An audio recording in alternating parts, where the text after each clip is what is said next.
That if you have these 10 qualities, there's nothing in the world that can stop you from being an outstanding success. And if you lack sometimes even one of these qualities, that can be enough, can be the weak link in the chain that dooms one to a life of underachievement and failure.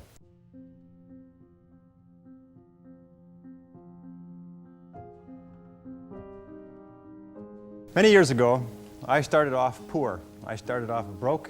I started off pretty stupid. And over the years, I began to study the subject of success. And I had one simple idea that came upon me in my late teens, and I think it was the most important idea that I've ever had. And it was simply this, that if you study successful people and you do what they do, you'll be more successful. And if you study unsuccessful people and you avoid doing what they do, then you will not be a failure. And what I want to talk to you about tonight is some of the principles that I've discovered in over 20 years of research. I have studied successful men and women. I have read biographies and autobiographies. I have looked at the characteristics and principles of them. I've studied philosophy and economics and religion and psychology and metaphysics. And I've come to 10 key qualities. And the interesting thing about these qualities is, first of all, with them, success is predictable, and without them, failure is predictable. That if you have these 10 qualities, there's nothing in the world that can stop you from being an outstanding success. So let's talk about these principles. The first principle is clarity. It means clarity of thinking. It means thinking clearly, and it extends from thinking clearly to a series of other things. With regard to clarity, it means the ability to determine exactly what it is that you want to be, have, or do in life. And the more I study successful men and women, the more I find that every single one of them, the top 5%, are very clear about where it is they're going and what it is they want to accomplish. And when I look at unsuccessful men and women, or men and women who seem to be unhappy and floundering, I find that almost invariably they have a very, very limited sense of direction, sometimes no sense of direction at all. As they say, if you don't know where you're going, any road will take you there. If you do not have clear, specific goals for your life, you are doomed forever to work for people who do. And that seems to be the case. And yet only 5% of people have goals. So the key starting point with regard to clarity is to know where it is you're going and what it is you want to be and what it is you want to have and what it is you want to do. The second key with regard to clarity is decisiveness. Be decisive. I have never met a successful person who was indecisive, and I have never met a failure who was decisive. Be decisive. Develop the characteristic and quality of decisiveness. We know that the reason why we are indecisive is because we're afraid of making a mistake. But the terrible thing is that the way that we think becomes a habit.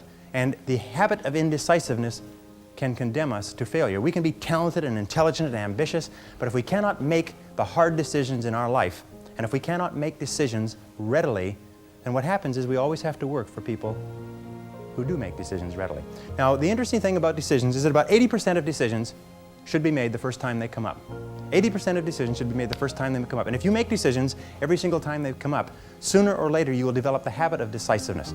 You'll be very clear about what it is you want, and it's easy to make decisions if you know what it is you want to accomplish. And the difference between successes and failures is not that successful people make right decisions, it is that successful people make their decisions right. In other words, once they have made a decision, they make it come out right. The third point under clarity is to have a vision for yourself and a vision for your life. The key to having a vision is to have a dream. They say in the song, you've got to have a dream if you want to make a dream come true. And you can fulfill your dreams. All the great movers and shakers throughout all of history have been dreamers. They've been people with dreams. They've been people with visions. All leaders have vision. In the book of Solomon, it says, where there is no vision, the people perish. And the metaphysical meaning of that is that where people lack vision, they perish inside because they lose the excitement and the thrill of life. If the best way to predict the future is to create it, which means to have a vision, and even though the vision is in the air or the sky, then build a foundation under your dreams. And when you see men and women who rise from poverty and obscurity to fame and renown, you invariably see someone who had a vision of what they could be and have and do that was far beyond what they were. Every one of us has had an experience. At one time when we were small, we had a vision of being grown up and having our own cars. And as we grew older, we had a vision of having our own homes and our own families. And as we grew older, we had a vision of traveling and going to Europe. We fulfill all our visions. The wonderful thing is this, is that we always tend to achieve our goals. The problem is that our goals are set so low that even when we do achieve them, they don't turn us on. They don't fill us with enthusiasm. So dream big dreams. The second letter of the 10 is competence. And this is a discovery that I made a couple of years ago, and it just staggered me because I've been studying success for years. And then there's the book In Search of Excellence, and then there's The Pursuit of Excellence, and then there's Refinding Excellence and Losing Excellence, and all the excellence books. And I sat down and looked at this whole concept of excellence, and I saw something that I hadn't noticed. It's almost like something brought to the surface of your mind. I noticed that every single man or woman that I had studied who had achieved any kind of success in any field whatsoever had done it after they had made a commitment to becoming excellent in that field. And I began to look, and I began to compare, and I began to talk to people, and I speak to thousands of people virtually every month. I found that I never found a single person who was successful who was not excellent at what they did. That competence, the commitment to becoming excellent in your chosen field, is an indispensable prerequisite for success, that if you are not good at what you do, you haven't got a chance in our competitive society unless you win the lottery. And only the top 5 or 10% are excellent. You must commit yourself to excellence. You must commit yourself to becoming the best. And the wonderful thing is that excellence is a journey. It's not a destination. You never get there. Complacency and satisfaction are the key enemies of excellence. But once you commit yourself to becoming excellent, the whole world opens up for you. A very important point of excellence is just means simply this: do your best every time out and always strive to do it better. Excellence yields opportunities, because when you become good, you open up. It's almost like the Red Sea of opportunity opens up in front of you. When you become excellent, you come to the attention of people, and people try to get you, and they give you more responsibilities and more opportunities. You see, when we do something well, it gives us a feeling of self-esteem and pride. We feel like a winner. But if we do things in an average way, it doesn't give us anything. That's why the companies that have committed to excellence are not hundreds of % better in any given area. What they are is they are 1 or 2% better in 100 different areas. And that's the key.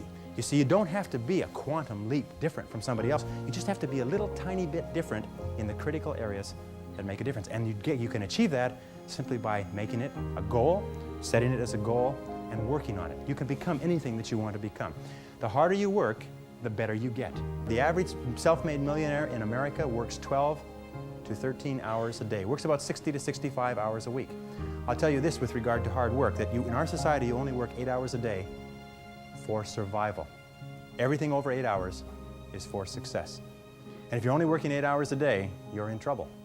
If you're only working 8 hours a day, you better have a rich uncle, or you better have somebody else who's going to take care of you, because 8 hours a day only gets you survival in our society. Because it's so competitive that somebody else is working 9, they've got an edge on you. Somebody else is working 10, they've got a bigger edge on you. Every hour over 8 that you invest is an investment in your future, is an investment in your success. And if you put in the hours over 8, whether it's studying or reading or working, if you put in the hours, it will pay off, and it will pay off in spades. It's like throwing seed in the ground. When you throw a seed in the ground, the plant that comes up is not just one seed, it's hundreds of seeds. There's a crop that you put in, but you must put the seed in the ground first. The next letter, C, stands for concentration. Concentration. I think that the ability to focus and concentration are the two keys to success in life. You see, in life, there's never enough time to do everything, but there's always enough time to do the important things. Instead of doing what is fun and easy, which is what most people do, you know what they do? They make a list of everything they have to do, and then they start at the bottom of the list, and they work on the irrelevant things. At the end of the day, they haven't got anything done. Successful people, peak performers, concentrate on the top items. And remember, anything other than working on the top items on your list is a waste of your time. And time management is not just time management is life management.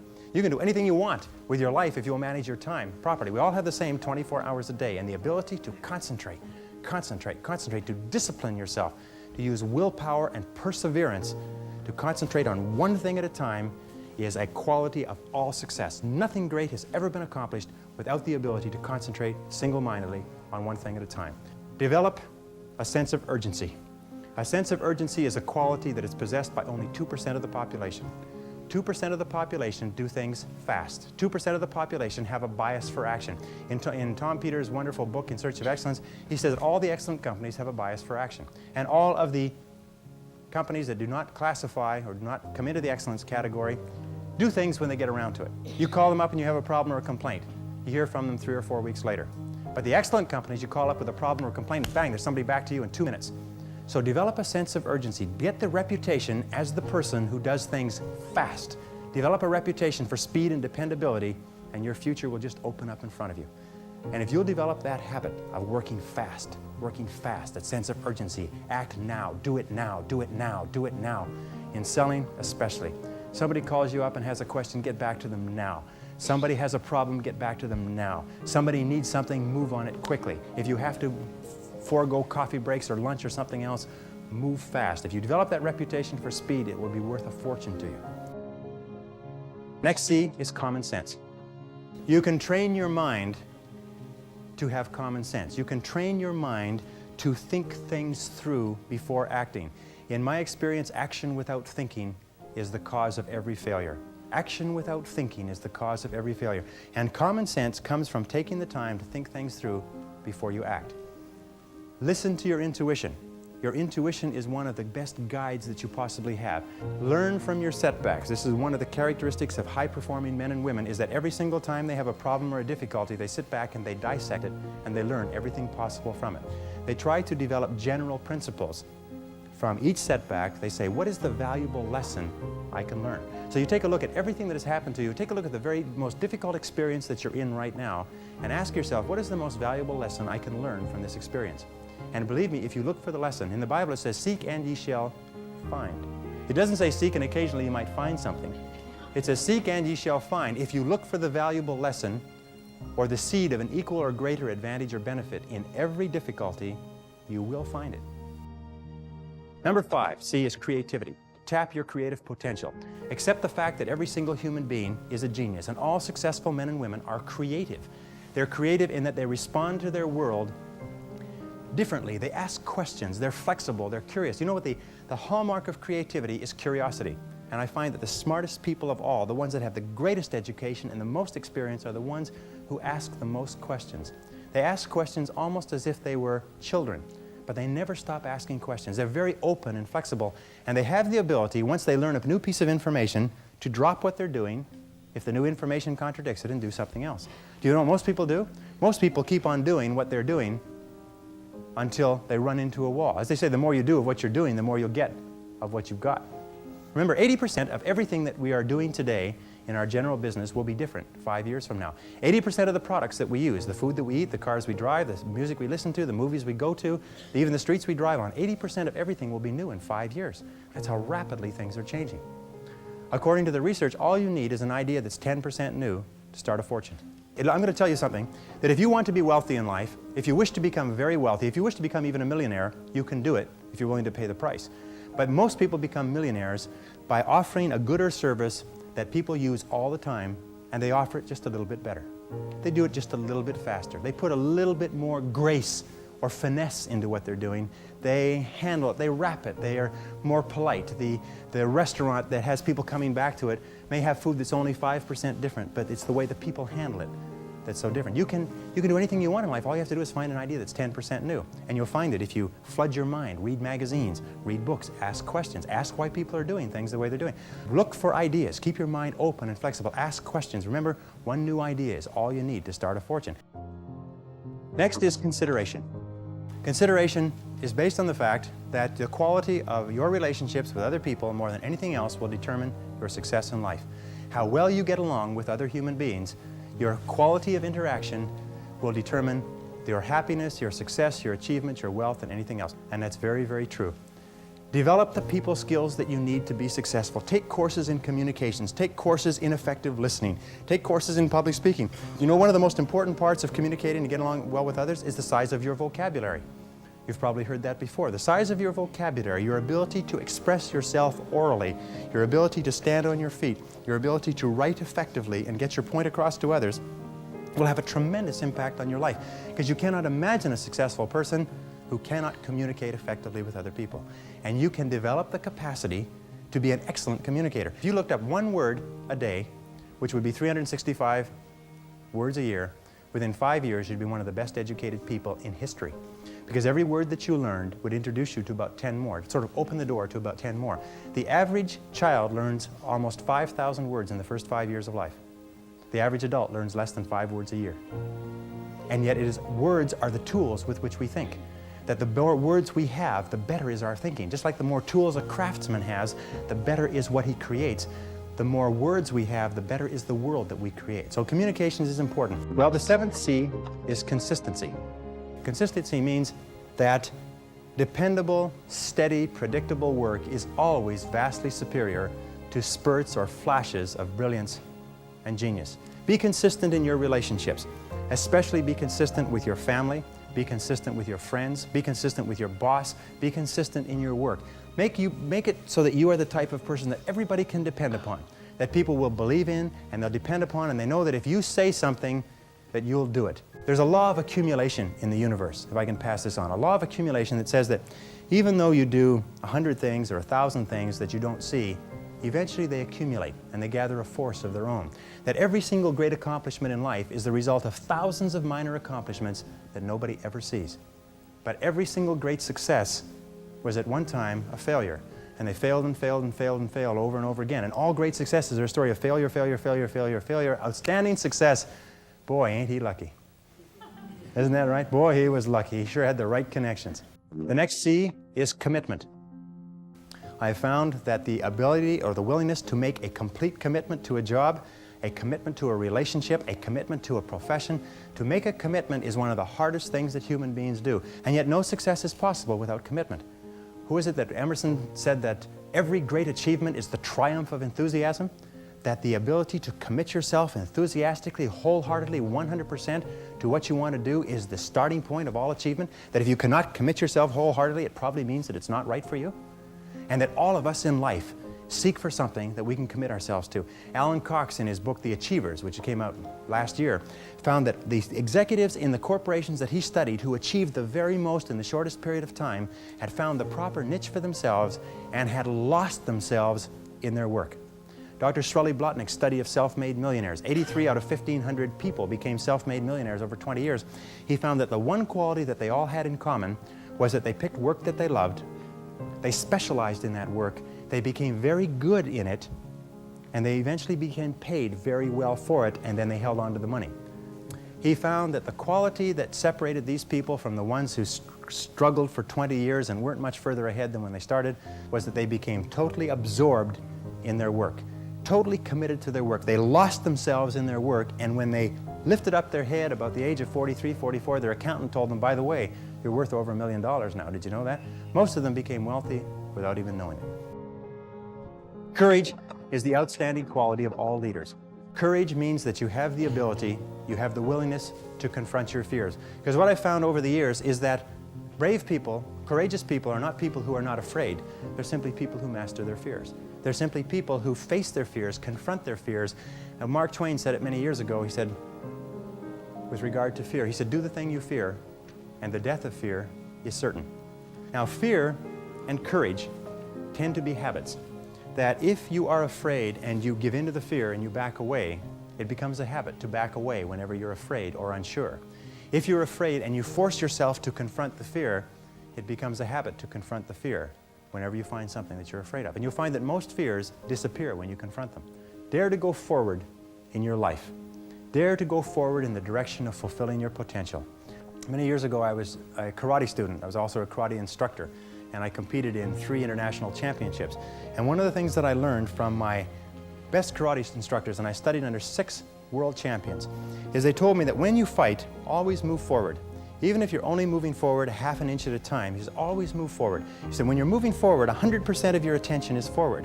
But if you're moving backward, even a half an inch at a time, half of your attention is always behind you and where you're going. So always move forward. Always dare to go forward. Whenever you have a choice of either staying still and playing it safe or moving forward, move forward. Not because you'll necessarily succeed every time, because it reinforces and cements the habit of moving forward. And most people, when they have a choice of moving forward or playing it safe, play it safe. But I think General Douglas MacArthur said, there's no security in life, only opportunity. Life is very perverse in a way, because the more we seek security, the less we have it. And the more we seek opportunity, the more we have security. In my experience, the fear of failure is the greatest single reason for failure in adult life. The fear of failure, the fear of making a mistake, of losing our money, our time, our effort, is what paralyzes us and holds us back.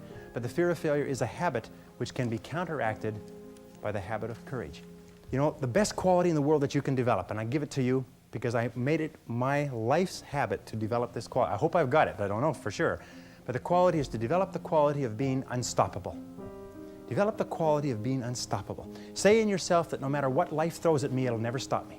No matter how rough it gets, I will never quit. And nothing will ever stop me. Make the decision that you can be tired, you can be worn out, but nothing is ever going to stop you. That's a wonderful decision. Because then no matter what life throws at you, you pick yourself up. And you say, okay, give it your best shot, as Fonzie says. Nothing is going to stop you. It's a wonderful feeling. It's a wonderful feeling. It's the basis of self-esteem.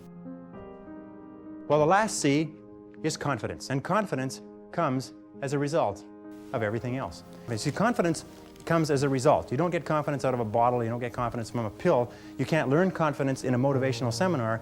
You only get confidence by doing certain things over and over again that build a solid foundation within your own mind that you can do whatever you need to do, that you have what it takes to be successful. Self-doubt is the great paralyzer of all activity. We all have self-doubt. And the way we overcome that self-doubt is by doing the things that we would normally back away from. As I say, continue to move forward. Self-confidence begets great achievement. You cannot imagine a successful person with lacking self-confidence.